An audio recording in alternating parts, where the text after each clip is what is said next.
আউযু বিল্লাহি মিনাশ শাইতানির রাজিম। বিসমিল্লাহির রহমানির রহিম। আলহামদুলিল্লাহ ওয়া সালামুন আলা ইবাদিল্লাহিল্লাযিনা ইসতাফা, আম্মা বাদ। কনসেপ্ট অফ কোরআন আমার লেখা বই, এটার উপরে আজকের ভিডিও প্রেজেন্টেশন। তো আমার মনের আশা যে এই বইটা অধ্যয়নের মাধ্যমে এর বক্তব্য অনুযায়ী আমরা দুনিয়ার জীবন যাপন করে আখেরাতে আল্লাহর সন্তুষ্টি অর্জন করতে পারবো এবং আখেরাতে অনন্ত সুখের স্থান, জান্নাতে স্থান পাব। আসলে আল কোরআনই একমাত্র জান্নাতে যাওয়ার একমাত্র পথ। এখানেই বিবৃত করা হয়েছে কিভাবে আমরা সেই সাফল্য পেতে পারি। তো আল কোরআন অন্যান্য বইয়ের মতো না, বা অন্যান্য যে দুনিয়াবি যে বইগুলো আছে এগুলোর মতো না, যে সেগুলো বোঝার যে সিস্টেম, আল কোরআনের বোঝার সিস্টেম একটু আলাদা। এখানে হলো রসুল সাল্লাল্লাহু আলাইহি সাল্লামের 23 বছরের নবুয়ত জিন্দেগিতে এটা নাজিল হয়েছে এবং খণ্ড খণ্ড আকারে, এবং ওনার 23 বছর জীবনের ব্যাপী এই আল কোরআন এটা একবারে নাজিল হয়নি। তো এটা বুঝতে হলে রসুল সাল্লাল্লাহু আলাইহি সাল্লামের জীবনের উপরে পুরোপুরি ধারণা থাকতে হবে, এবং তাহলে আমরা আল কোরআনের বক্তব্য বুঝতে পারবো।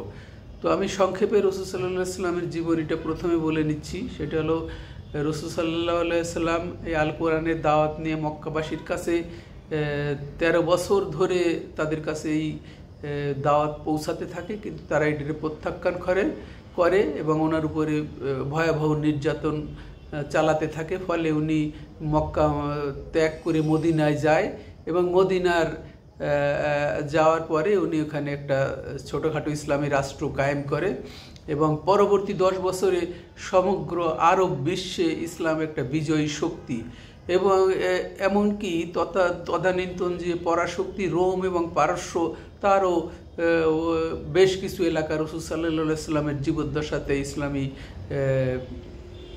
খেলাফতের, ইসলামী রাষ্ট্রের অধীনে চলে আসে। তো এটাই হলো রাসূল সাল্লাল্লাহু আলাইহি সাল্লামের জীবনের যে কোরআনী যে মিশনটা এটা।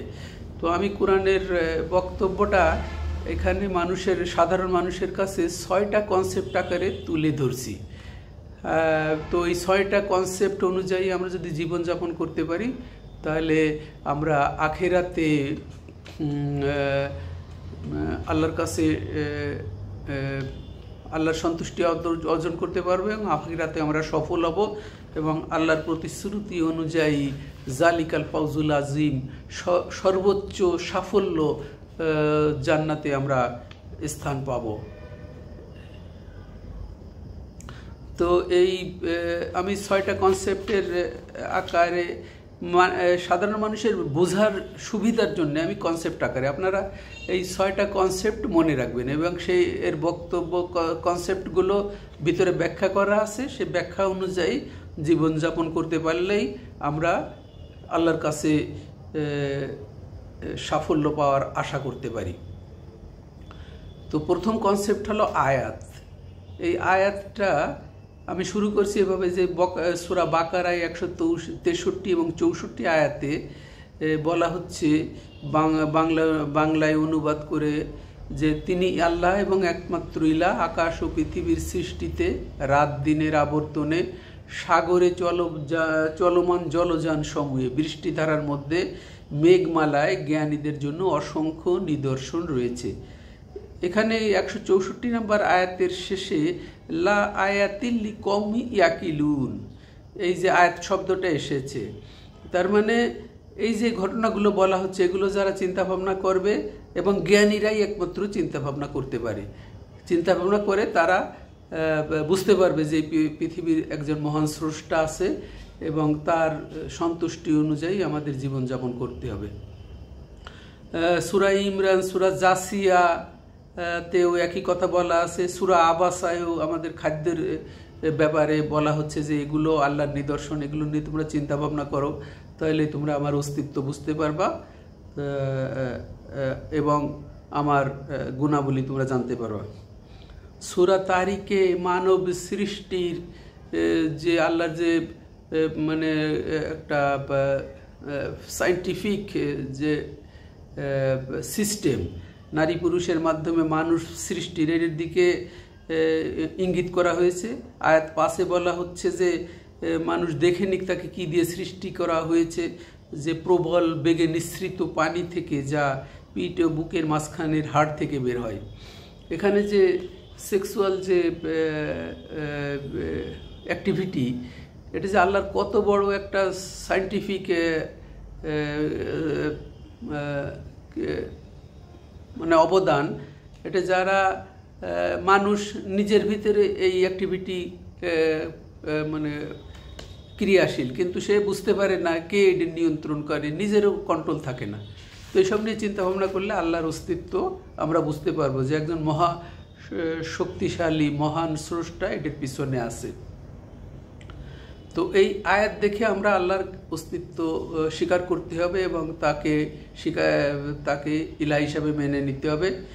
এবং না মানলে না মানার উপরে দুনিয়া আখিরাতে দুইটা দল সৃষ্টি হবে, সেটা হলো ইমানদার আর কাফের। যারা এটা মেনে নেবে আল্লাহকে, তারাই হলো ইমানদার, আর যারা কাফের তারা হলো অস্বীকারী, তারা দুনিয়া আখিরাতে ক্ষতিগ্রস্ত হবে। মানা না মানা এটা একটা আমার ইচ্ছার উপরে নির্ভরশীল হলেও এটার ইফেক্ট অনেক বড়।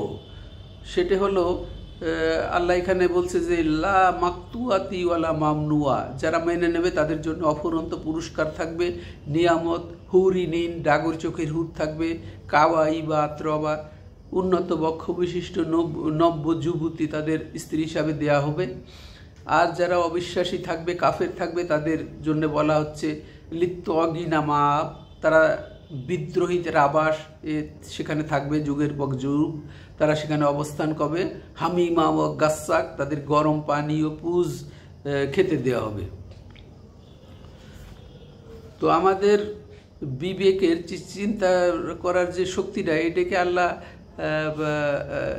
স্টর্মিং করার জন্যেই এই বিভিন্ন মানে নিদর্শনের কথা আল্লাহ কোরআনে তুলে ধরছে। এগুলো নিয়ে আমরা চিন্তা ভাবনা করে আল্লাহর অস্তিত্বটাকে আমাদের স্বীকার করতে হবে এবং তাদেরকেই একমাত্র ইলাহ হিসাবে মেনে নিয়ে আমাদের এই দুনিয়ার জীবন যাপন করা হবে। এটাই হলো প্রথম কনসেপ্ট আয়াত। দ্বিতীয় কনসেপ্টে আমি এখানে বলেছি যে ইলাহ। সূরা আম্বিয়া আয়াত 25, এখানে বলা হয়েছে ইলাইহি আন্নাহু লা ইলাহা ইল্লা আনা ফা'বুদুন।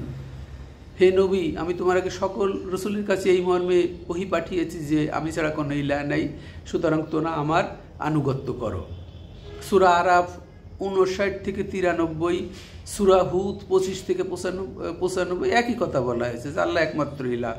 তো ইলাহ শব্দটা অনেক ব্যাপক, এটা বুঝতে না পারলে আমরা আল্লাহ যে আমাদের একমাত্র ইলাহ এটি আমরা অনুধাবন করতে পারবো না এবং আমরা দুনিয়া আখিরাতে ক্ষতিগ্রস্ত হবে।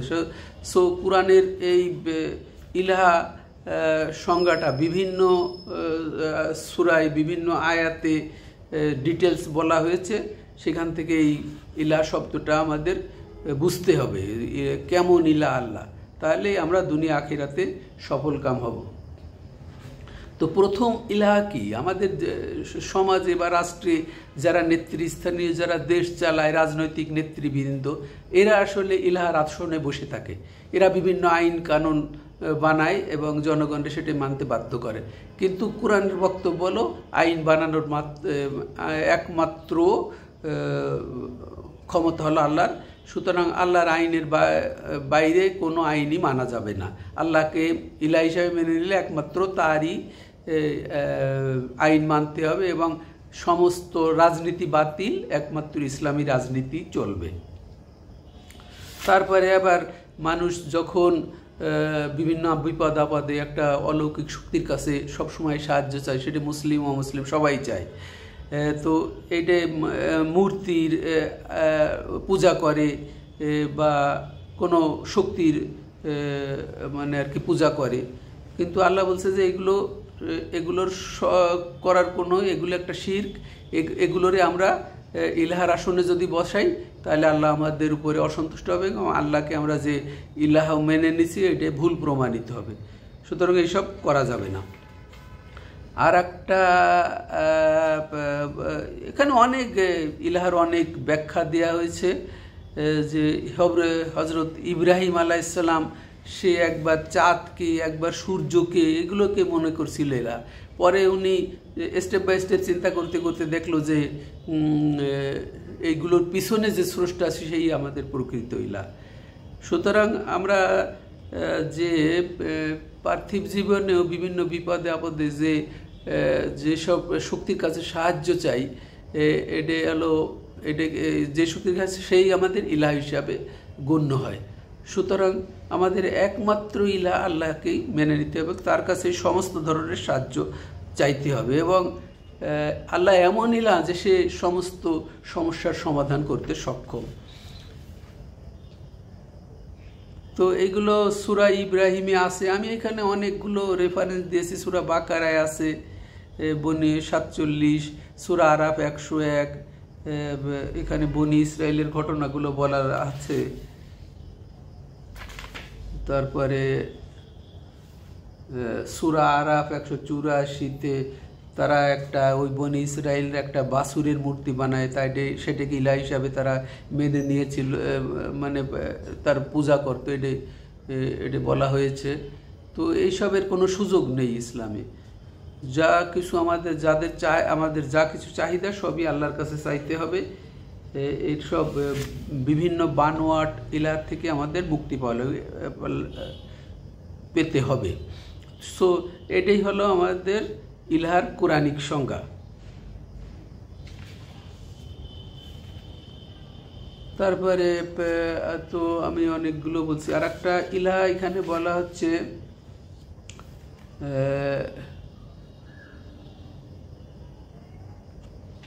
যে আমাদের নফস বা আমাদের যে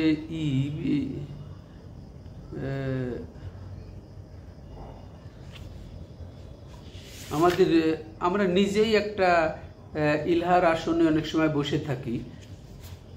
সেটা বলা হয়েছে সূরা, কোন সূরায় বলা হলো এখানে,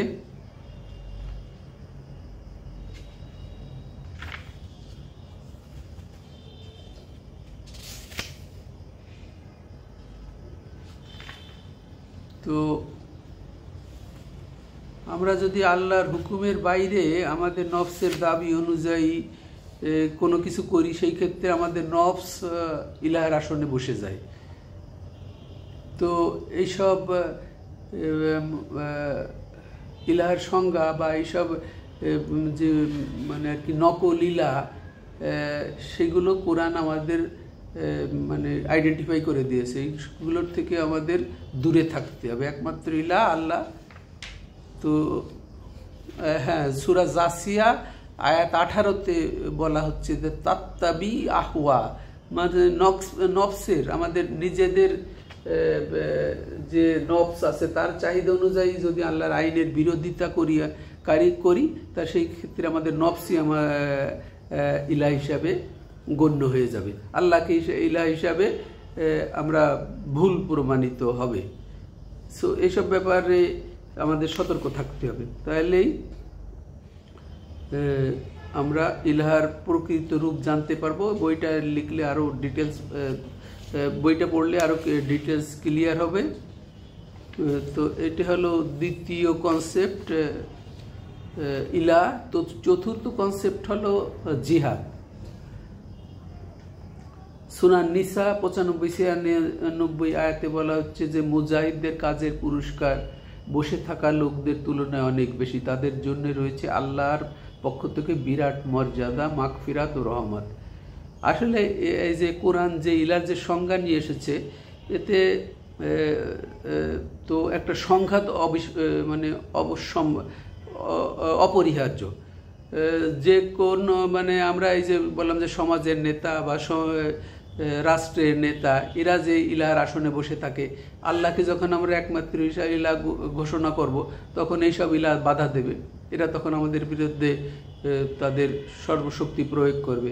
তো এই ক্ষেত্রে আমাদের নিশ্চুপ থাকা যাবে না, এদের বিরুদ্ধে আমাদের চেষ্টা চালিয়ে যেতে হবে। প্রয়োজনে সশস্ত্র সঙ্গে যুদ্ধ রাসূল সাল্লাল্লাহু আলাইহি ওয়াসাল্লাম করেছেন। তো এইটাই হলো জিহাদ, যে আমরা আল্লাহকে একমাত্র ইলাহ হিসাবে মেনে নেব এবং সেই ক্ষেত্রে যত ধরনের বাধা আসে সব আমরা মোকাবেলা করব। সেই ক্ষেত্রে সশস্ত্র যুদ্ধ প্রয়োজন হলে করতে হবে। কিন্তু যদি কোনো বাধা না আসে, বাধা না আসা সম্ভব না, কারণ বিভিন্ন ইলাহ, এমনকি আমি নিজেও আমার নিজের নফসও এক ধরনের ইলাহ, আমার নিজের থেকে ওইটা নিজের বিরুদ্ধেও জিহাদ করার প্রয়োজন হবে। তো এইটা হলো জিহাদ, থার্ড কনসেপ্ট। তো জিহাদ এই জন্যেই, মানে আল্লাহর যে পরিচয় কোরআনে তুলে ধরা হয়েছে, এটা আমরা মানতে গেলে জিহাদ, সেটা সমাজের প্রতিষ্ঠিত যে শক্তি থাকবে, রাষ্ট্রের প্রতিষ্ঠিত শক্তি, এদের বিরুদ্ধে আমাদের সংগ্রাম এবং যুদ্ধ প্রয়োজনে করা লাগবে, আর নয় আমাদের ইমান টিকে রাখা যাবে না।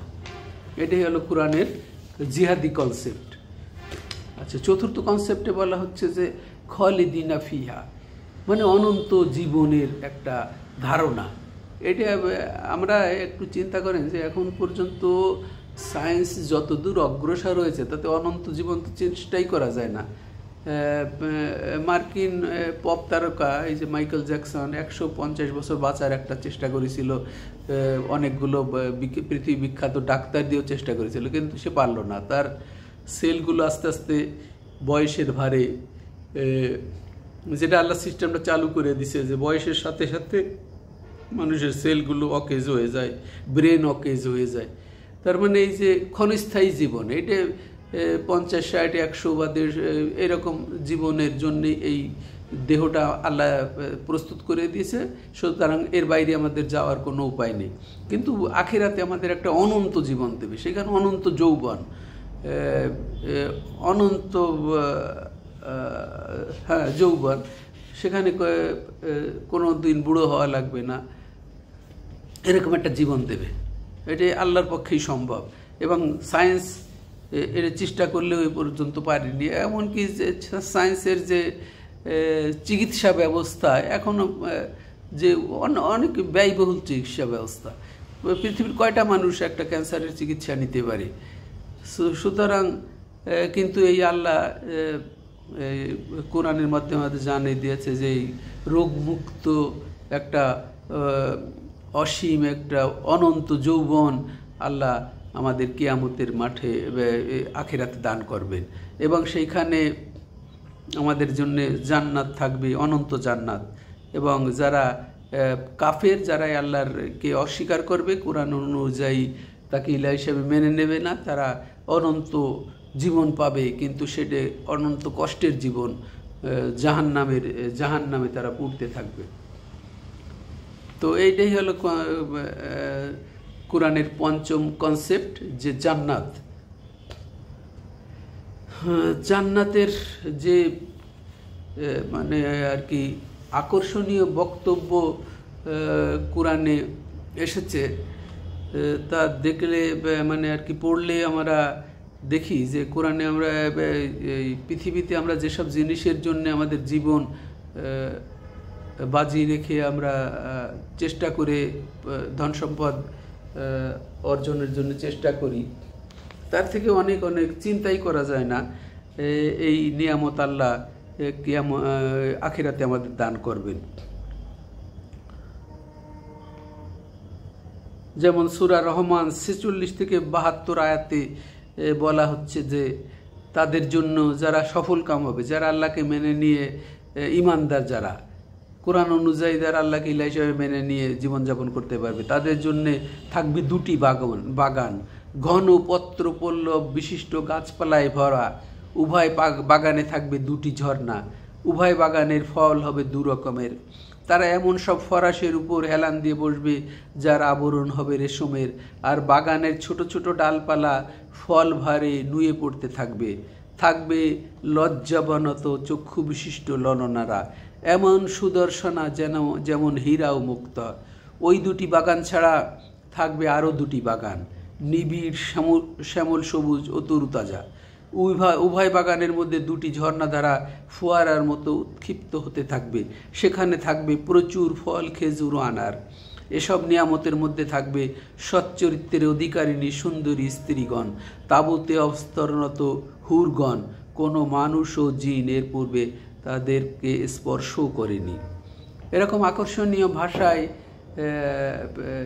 জান্নাতের নিয়ামতের কথা বলা হয়েছে। অনেকগুলো সূরার ভিতরে একটা জান্নাতের বর্ণনা দিতে যে এই কথাটাই বলা হয়েছে যে তাজরি মিন তাহতিয়াল আনহার, এই কথাটা বলা হয়েছে। এটার অর্থ হলো এমন প্রাসাদ আল্লাহ দেবে যার নিচে দিয়ে ঝর্ণাধারা প্রবাহিত হবে, মানে নদী বা নহরের উপরে আপনার প্রাসাদ দেবে, বহুতল বিশিষ্ট প্রাসাদ। এটা কোরআনে বলা হচ্ছে, যেটা এখনো পর্যন্ত পৃথিবীর মানুষ চিন্তাও করতে পারে না। অবশ্য আমি দুবাইতে দেখেছি এগুলো, যে তারা গালফের ভিতরে মাটি সয়েল রিফিল করে তারা কিছু স্থাপনা বানাচ্ছে, কিন্তু আল্লাহর যে স্থাপনা এটার নিচে দিয়ে প্রবাহমান ঝর্ণা থাকবে, চিন্তাই করা যায় না। এই টেকনোলজি এখনো মানুষ আবিষ্কার করতে পারেনি। আল্লাহ যা দেবে এবং সেটা পারবেও না। আল্লাহ আখিরাতে যে জান্নাত দান করবে এবং যে মাল্টি স্টোরিড বিল্ডিং আল্লাহ সেখানে দান করবে, সেটাই সুন্দরভাবে এই বিভিন্ন সূরায়, সূরা জুমারে আছে, সূরা ইমরানে আছে, সূরা তাগাবুন, এই বই পড়লে আপনারা জানতে পারবেন। রেফারেন্সগুলো এখানে বলা আছে। সূরা ওয়াকিয়া 7 থেকে 9 আয়াতে বলা হচ্ছে সে সময় মানুষ 3টে দলে বিভক্ত হয়ে থাকবে। হ্যাঁ, ডান দিকে একটা লোক থাকবে, তাদের সৌভাগ্যের কথা কী বলা যায়। বাম দিকের লোক, তাদের দুর্ভাগ্যের কথা কতটুকুই বা বলা হবে। আর অগ্রবর্তীরা তো অগ্রবর্তী, মানুষ তখন 3 ভাগে ভাগ হয়ে যাবে। এক ভাগ অগ্রবর্তী থাকবে, তারা বিনা হিসাবে জান্নাতে চলে যাবে বিদ্যুতের গতিতে। ডান দিকের লোক তারাও জান্নাতি হবে, আর বাম দিকের লোক তারা হবে জাহান্নামী। এরকম সুন্দরভাবে কোরআনে এই জিনিসটা পঞ্চম কনসেপ্ট জান্নাতের বর্ণনা এসেছে। তো আর ষষ্ঠ কনসেপ্ট হলো জাহান্নাম, যারা আল্লাহর দেয়া বিধান কোরআন অনুযায়ী জীবনযাপন করতে পারবে না। এই যে কনসেপ্টের বাইরে অন্য কনসেপ্ট ধারণ করে জীবনযাপন করবে, তারা অনন্ত কষ্টের জায়গা জাহান্নামে থাকবে। সূরা বাকারা 162-তে বলা হচ্ছে লানতবিদ্ধ অবস্থায় চিরকাল অবস্থান করবে তারা, তাদের শাস্তির আশও পাবে না, তাদের অবকাশও দেওয়া হবে না। সূরা নিসা 169-এ বলা হচ্ছে আল্লাহ তাদের জাহান্নাম ছাড়া অন্য কোনো পথও দেখাবেন না, সেখানে তারা চিরকাল থাকবে। আহজাব আয়াত 65, জিন 23, বাইয়েনা 6, এখানে খালেদিনা ফিহা আবাদা শব্দটা এসেছে।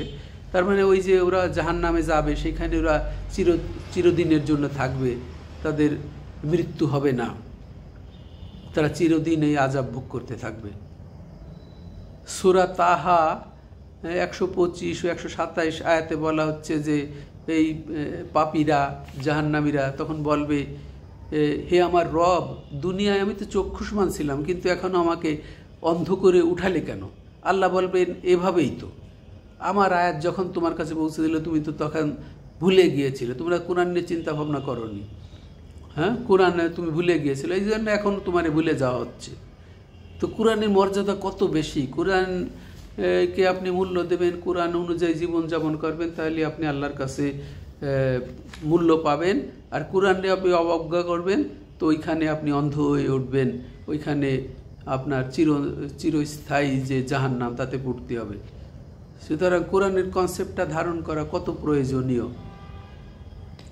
সূরা সুয়াদ 55-63 আয়াতে বলা হচ্ছে বিদ্রোহীদের জন্য থাকবে নিকৃষ্টতম আবাস, জাহান্নাম যেখানে তারা দগ্ধীভূত হবে, সেটি বড়ই খারাপ আবাস। এ হচ্ছে তাদের জন্য, কাজেই তারা স্বাদ আস্বাদন করুক ফুটন্ত পানির, পুজের ও ধরনের অন্যান্য তিক্ততার।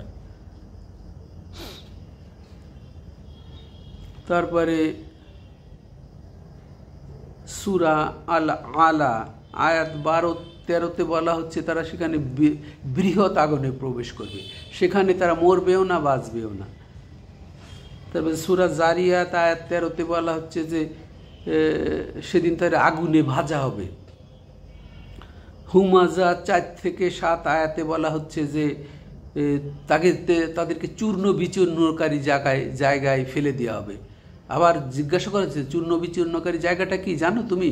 সেটা হলো আল্লাহর আগুন, প্রবলভাবে উৎক্ষিপ্ত, যা হৃদয়ের গভীরে পৌঁছে যাবে।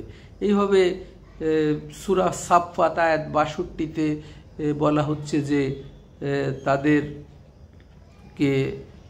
তাদের ভোজ তাদের বলো এ ভোজ ভালো না জাক্কুম গাছ ভালো? হ্যাঁ, সেটি একটি গাছ যা জাহান্নামের তলদেশ থেকে বের হয়, তার ফুলের কলিগুলো যেন শয়তানের মুন্ডু। জাহান্নামীরা তা পেট ভরবে, তা দিয়ে পেট ভরবে আর পান করার জন্য পাবে ফুটন্ত পানি। এই জাক্কুম গাছ তাদের খেতে দেওয়া হবে, যার কোনো স্বাদ নেই এবং নাড়ি ভুড়ি ছিঁড়ে যাবে। এরকম তাদের সূরা ওয়াকায়ে বলা হয়েছে তাদের 41-44 আয়াতে লু হাওয়ার ঝাপটা, ফুটন্ত পানি, কালো ধোঁয়ার ভিতরে তারা থাকবে, তা না হবে ঠান্ডা, না হবে আরামদায়ক। সূরা রহমান আয়াত 41 বলা হচ্ছে সেখানে চেহারা দেখেই অপরাধীকে চেনা যাবে, তাদের মাথার সম্মুখভাবে চুল ও পা ধরে টেনে হিঁচড়ে নিয়ে যাওয়া হবে। তো এইভাবে জাহান্নামের বর্ণনা, ষষ্ঠ কনসেপ্ট যেটা আমি এখানে তুলে ধরেছি। সো আপনারা কোরআন মোটামুটি মনে রাখার জন্য 6টা কনসেপ্ট মনে রাখবেন, যে আয়াত, ইলাহ, জিহাদ, অনন্ত জীবন, খালিদিনা ফিহা, জান্নাত, জাহান্নাম। এইগুলি কোরআনে আল্লাহ মূলত এই ধারণাটা আমাদের দিয়েছে। তো কোরআনকে মোটামুটি আমি বক্ষে ধারণ করব পয়েন্ট আকারে, এই জন্যে আমি বইটা লিখেছি। আশা করি এই বইটা ফলোর মাধ্যমে আপনার কোরআনিক জীবনযাপন করতে পারবেন এবং তার মাধ্যমে আপনি আখিরাতে সফল হতে পারবেন। সেখানে আপনি অনন্ত সুখের স্থান, জান্নাতের স্থান পাবেন। এবং আপনাদের আমলের কারণে, আমার এই ছোট্ট বই লেখার কারণে আমিও আল্লাহর কাছে সেই দিন নাজাত পাওয়ার আশা রেখে আমার ভিডিও শেষ করছি। খোদা হাফেজ।